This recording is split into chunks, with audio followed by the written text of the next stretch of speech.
When I was 14, I woke up one day in a soft, comfortable bed that wasn't mine. I slowly got up. My head was really hurting. I looked around the huge room, and I had no idea how I'd gotten here. My eyes grew wide as I looked up at the walls, flecked with gold, and the heavy velvet curtains. One whole wall was taken up with a huge flat-screen TV. Where was I? All of a sudden, this old couple I'd never seen before came into the room, smiling at me. Who are you? Where are my parents? The woman said, "Don't be silly, Jihan. We are your parents." And she kept smiling at me like a lunatic. "What are you talking about? My name is Lisa, and I can't remember who my parents are, but I know that you aren't them." The old man started laughing. "Oh, what an imagination. Your name is Jihan Kanan. You're our daughter, and you live here in this house with us." I lay back on the crazy soft pillows. I was so confused, and my heart was pounding. I looked for my phone, but it wasn't in my pocket. Just then, this old white-haired doctor came into the room. "You must rest, Miss Kanan. You took quite a hit on the head when you fell off your horse." Horse? I'd never sat on one in my life. Just as I lay back to fall asleep again, I saw the doctor winking at the old couple before he left the room. Something strange was going on here, but I was too tired to work it out at that moment. "Hi, I'm Lisa from Turkey, and this is the crazy story of how losing my memory made me a wealthy billionaire." But before I continue, please click like and subscribe. The next morning, I left the bedroom and went down the grand staircase to the breakfast room. The house was like a palace. There was a maid in the room, and she actually curtsied and said, "Good morning, Miss Kanan." I started to wish that this was actually my life. I figured I might as well eat before I left, so I sat down to have some salmon and poached eggs with some freshly squeezed orange juice. If I had a breakfast fit for a princess every day, I think I would remember it. Once I was full, I started to walk towards the huge front door. I had to get out of this house of weirdness and figure out what had happened to me. Just then, a young guy came to me and said, "Hey, Jihan, where are you going?" This guy was so gorgeous. I basically swooned. He was smiling at me, and for a second, I almost thought about staying. But then I remembered that I wasn't Jihan, so I pushed him out of the way and went out the front door. The garden was the size of a football field. I started to run towards the massive gates at the end of the drive, still wearing the silk pajamas I'd woken up in. I could hear that boy shouting behind me, "Come back, Jihan!" But I kept running. Just then, I heard the roar of an engine. My dad was coming down the driveway towards me. "Please, Jihan, come back inside. You're not well." I had no choice. I walked back to the house and pushed the door open. With its solid gold door handle, the woman said, "You've taken quite a bump to the head, Jihan, so it's normal that your memory will be affected. I'm your mother, Mrs. Kanan, and this is your father, Mr. Kanan." He smiled. "This is our home, and yours too. As you can see, we are quite comfortable." That obviously meant that they were billionaires. Maybe this wasn't the worst thing to have happened to me. The hot boy said, "And I'm Oliver. I'm your cousin, just visiting from Switzerland. I'm going to help you until your memory comes back, okay?" He smiled, and I melted. They all seemed really nice, actually, even if they were weird. I mean, who cares? They were rich, and I didn't even know where else to go. Over the next few weeks, I slowly began to accept my new life. My name was Jihan, and I was now one of the elite. I was driven to school in a fancy limousine with 2 personal bodyguards. Turns out, Jihan was really popular at her school. The boys would fight over getting me food at lunch and asking me out on dates. The girls obviously saw me as the leader of the pack and were always getting me gifts. I loved all my teachers here and was acing all my exams. I even went abroad for an international math competition and brought the trophy home. My hair was colored by a celebrity hairstylist twice a month, and a makeup artist was part of the team that got me ready for school every day. I had a wardrobe full of designer clothes and shoes. The maids and the butler brought me snacks whenever I wanted, and my personal trainer kept me in shape. I didn't remember what dreams I had before, but this was the life of any girl's dreams. The mansion was a really bizarre place, though. Every other day I'd lose my way and stumble into a strange new room. Once I walked into a room where a bunch of women were weaving yarn on spinning wheels. When I asked them who they were, they only looked at me and smiled. I ran off feeling rather creeped out. I could go anywhere in the mansion, except the last room in the west wing. I'd been told it was off limits, but my curiosity got the better of me one day, and I sneaked into it when no one was around. I looked around the huge room and felt a shiver go down my spine. It looked like an abandoned nursery.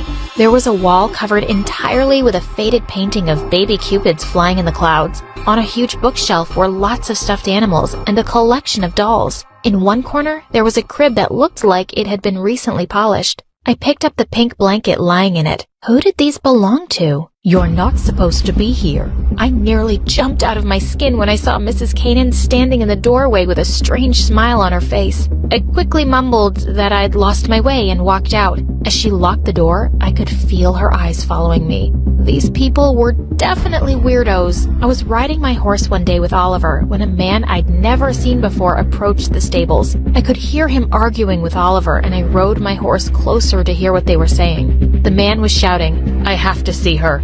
You can't stop me." When I got closer, I could see the man was about 50 and looked half crazy with his torn clothes and bloodshot eyes. Suddenly, he spotted me and started staggering in my direction. "There you are. I know what you're doing. You're not getting away with this. Get away from here, or I'll call the police." Oliver pushed the man away roughly, but he wouldn't leave. When some guards started to approach him, the man turned and started to walk away, but he kept looking back at me for a while. When I asked Oliver who that man was, he said it was just some crazy homeless person. He pulled on the reins of my horse and we started to ride away. A year or so had passed of my amazing life as Jihan. One day when I walked into the living room, I found my parents talking to each other in low voices. They stopped the minute I entered the room. "There you are, Jihan. We were just discussing that we want to move you to an elite private school, which will get you on track for going to the right university." I was really happy to hear it. And the best part was, Oliver was coming too. He was officially my best friend by now. The weird part was, they added 2 new bodyguards. I literally had my own entourage now. Oliver explained that if people realized I was related to the Kanans, someone might kidnap me for ransom. I shrugged. I always thought they were way too paranoid and weird about my security. I hit it off with everyone pretty quickly at my new school. The boys were swarming as usual, but I had my sights set instantly on a particular cutie, Ben. I was busy daydreaming of my first date with Ben when the teacher walked into the classroom with a new girl and introduced her as Brittany. She looked around and smiled at everyone, and suddenly our eyes met, and she looked like she'd seen a ghost. All the color just drained from her face. She stared at me for a few seconds before she walked to her seat in a daze. I could feel her glancing at me through the lesson. I wondered why she was acting so weird. During recess, I walked over to her and said, "Hi, I'm Jihan. I'm also kind of new around here. Want to come sit at my table?" She looked at me strangely, but after a few seconds, she smiled and said she'd love to. Brittany and I became friends pretty quickly. I found out that she was from a poor family and had made her way to this school on a scholarship. She'd often ask me about my family and would look at me and wonder as I told her about my life. I pretty much had everything she didn't. I decided to take Brittany under my wing. "You're so pretty, Britt. I'm gonna let my team do their magic on you. And I know just the place to get you a cute new wardrobe." I took Brittany to my favorite designer stores. As she was trying clothes on,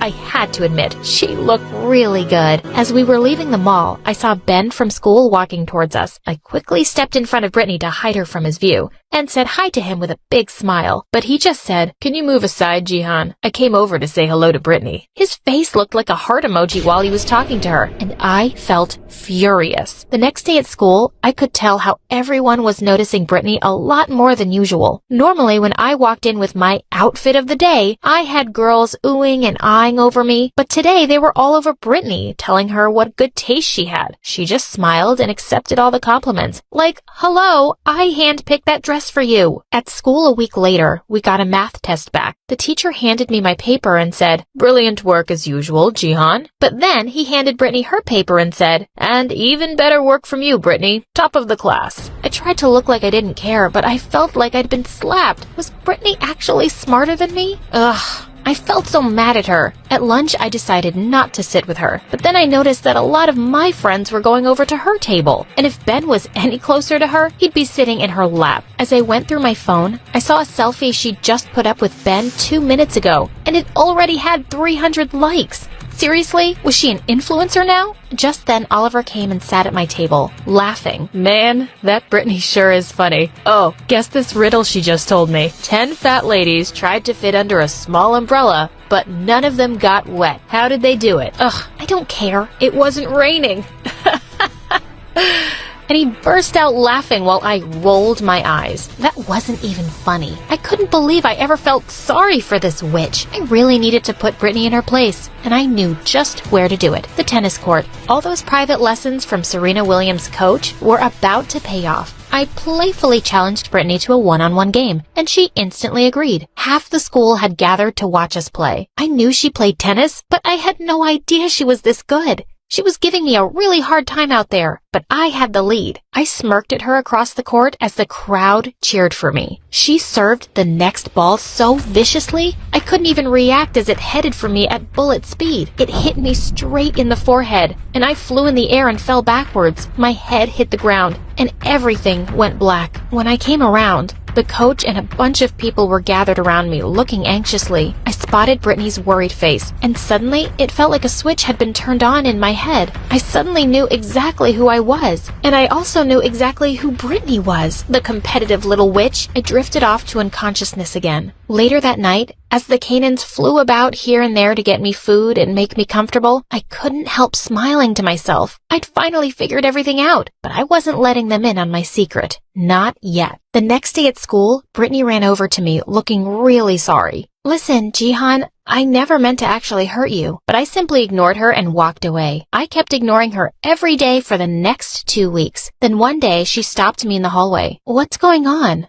Listen, you creep. I know you, and I know what you're doing. You got your memory back? Yeah, and there's no way I'm coming to live with you and your crazy family. I'm staying with the wealthy old couple. Listen, I know the Canaans have many connections, but you know I have a way to ruin you and them, and there's nothing you can do about it. What do you want? I want to live with the Canaans. You need to convince them to keep me. I swear, Lisa, you'll regret it if you don't. A few days later, Brittany moved in. It wasn't hard to convince my parents. They agreed immediately. The Canaans gave her the bedroom next to mine. I was so angry to have her with us. After putting up with her snooty behavior both at school and home for the next few weeks, I'd had enough. I wasn't going to let her hold anything over me, even if it might cost me my perfect life. I went to see my biological mother to tell her everything the Canaans have been doing. The house was old and dirty, even worse than what I remembered. The door was already opened, and I entered to see my mom asleep on the couch. Mom, it's Lisa, your daughter. Half asleep, Mom mumbled, Yeah,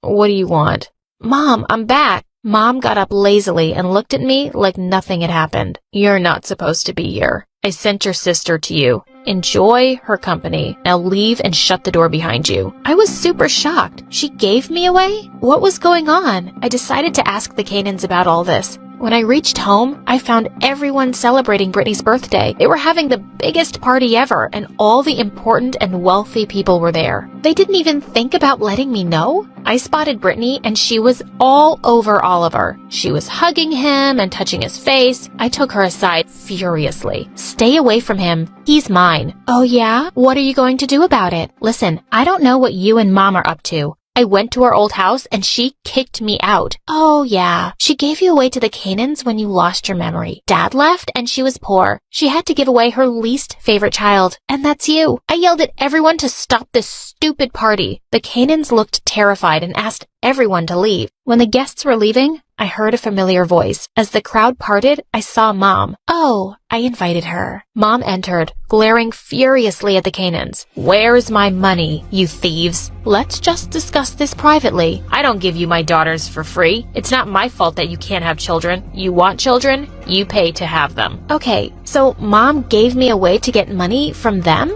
Mom, it's okay that they're late to pay this month. I spent a lot of their money recently. Be a little patient, Mom. A monthly payment? What on earth is going on? Suddenly we heard a loud noise, and a huge old man entered the room with our bodyguards trying to stop him. He smelled so bad, and then I saw his face. It was the man who had come years ago when Oliver and I were riding our horses. I remember exactly who he was now. He was my dad. Mom looked shocked and furious to see him. What on earth are you doing here? Dad glared at her. Oh, you thought I wouldn't find out what you've been up to? If you're making money off our daughters, I want my share. Mrs. Canaan turned to me with tears in her eyes. Can't you see how crazy your parents are? We're sorry we lied to you, but we really love you and we can give you everything you truly deserve. Looking at my own parents and then at the Canaans, I made a decision. I want you to legally adopt me and Brittany. These people don't deserve to have us, and you don't have to pay them another lira ever again." Brittany looked ecstatic, and the Canaans hugged us both in delight as the guards carried away our screaming parents. Brittany and I improved our relationship and became closer. We both graduated from the best colleges in the country. Today, 8 years later, we are celebrating Brittany's wedding. And no, our biological parents weren't invited.